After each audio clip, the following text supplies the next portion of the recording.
तर जय महाराष्ट्र भावांनो. तर आज होता आपला बॉडी ट्रान्सफॉर्मेशनचा 68वा डे भावांनो. तर खूप जण म्हणतात भावांनो काहीतरी वेगळे टाक, पण आपण भावांनो काय वेगळे टाकू भावांनो, आपल्या डेलीचं हेच काम आहे भावांनो, आणि त्यासाठी टाइम पाहिजे भावांनो काही वेगळं टाकायसाठी.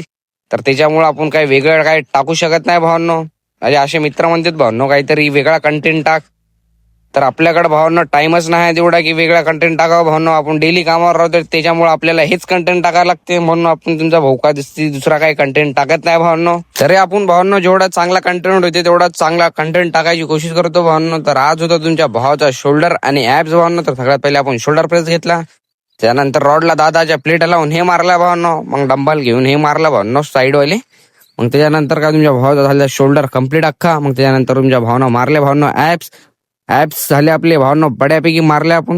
मग त्याच्यानंतर तुमच्या भावाची बॉडीची कंडिशन आजची अशी काय होती भावांनो, मग भावांनो तुमच्या भावानं 20 मिनिटं बऱ्यापैकी पोजिंग वगैरे मारली भावांनो. तर जय महाराष्ट्र भावांनो. तर भेटूया नवीन पुन्हा ब्लॉग मध्ये. लाईक नसेल केले लाईक करून द्या भावांनो.